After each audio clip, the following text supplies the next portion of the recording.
अरे काय झालं माझ्या साबीला?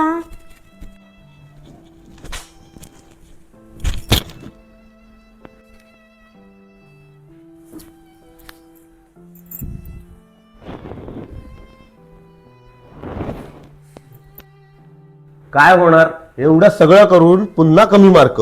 मराठी आणि गणित विषय सोडला तर सगळ्यात कमी मार्क आहेत. शाळेत जास्त बोलत नाही, गप्पच असते, बाकीचं बरोबर कळतं.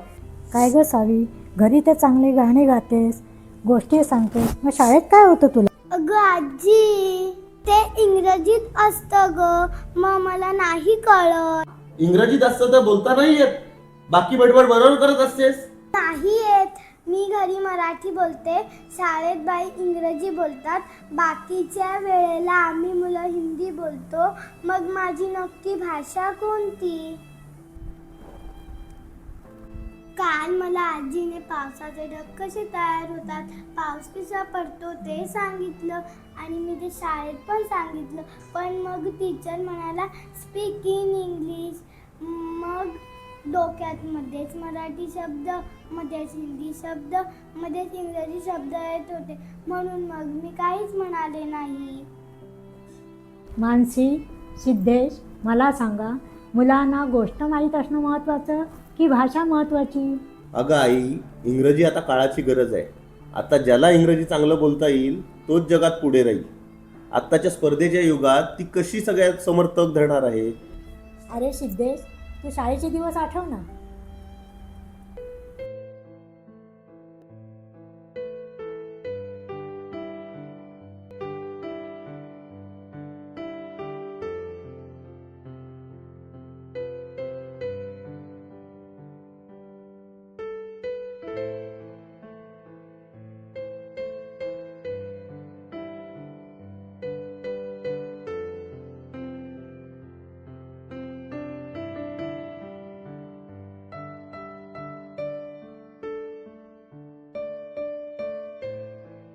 तुला मुळाक्षरांची, शब्दांची ओळख झाली ती खोतबाईंमुळे. तुझ्या मोत्यासारख्या अक्षरांचं खरं श्रेय फाटकबाईंचंच आहे.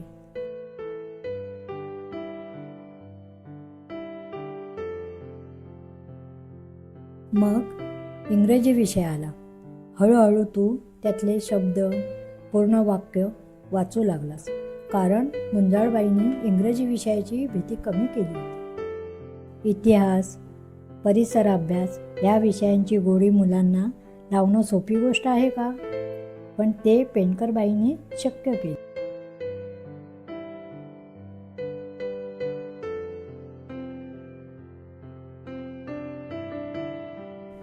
वनस्पती अन्न कसं तयार करतात, स्वच्छतेचे किती महत्त्व आहे हे तू किती आत्मविश्वासाने सांगायचंस.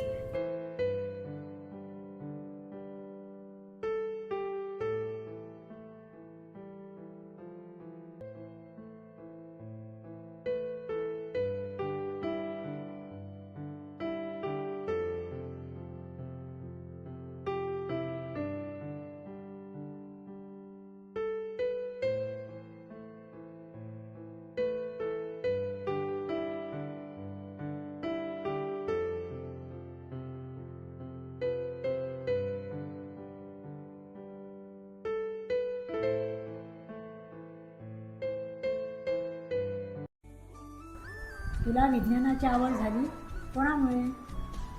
राजेश भोईर सरांमुळेच. आयुष्य जगताना आत्मविश्वास हा महत्त्वाचा. त्याचा पाया मातृभाषेच्या शाळेतच तयार होतो. इंग्रजी ही भाषा आहे, ज्ञान मोजण्याचं साधन नाही. कालच मी पेपरमध्ये मराठी लेख वाचला. त्यात असं लिहिलं होतं, जपान, रशिया या देशामध्ये इंग्रजीचा वापर फारच कमी केला जातो. तिथे त्यांच्याच मातृभाषेचा वापर केला जातो. मग ते देश एवढे प्रगत कसे काय ग? हो, खरं आहे.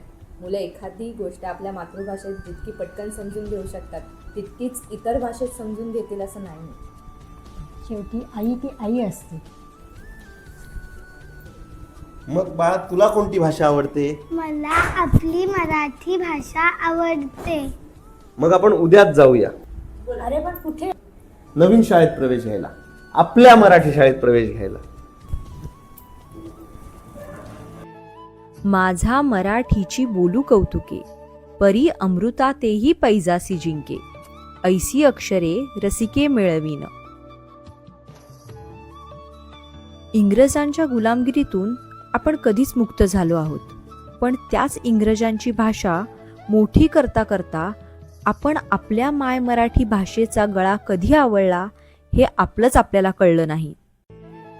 जवाहर नवोदय विद्यालय प्रवेश परीक्षा, प्रज्ञाशोध परीक्षा, मंथन राज्यस्तरीय सामान्य ज्ञान परीक्षा यांसारख्या परीक्षांमध्ये मराठी शाळेतील मुलांनी केवळ तालुकास्तरीयच नाही तर राज्यस्तरीय यश संपादन केलेलं आहे. ज्या मराठी शाळांनी तुम्हाला घडवलं त्याच मराठी शाळा येणाऱ्या कित्येक पिढ्या घडवायला समर्थ आहेत. कमी पडतोय ते आपण आपल्या मराठी शाळांवर विश्वास ठेवायला. चला, मराठी भाषा वाचवूयात, मराठी शाळा वाचवूयात.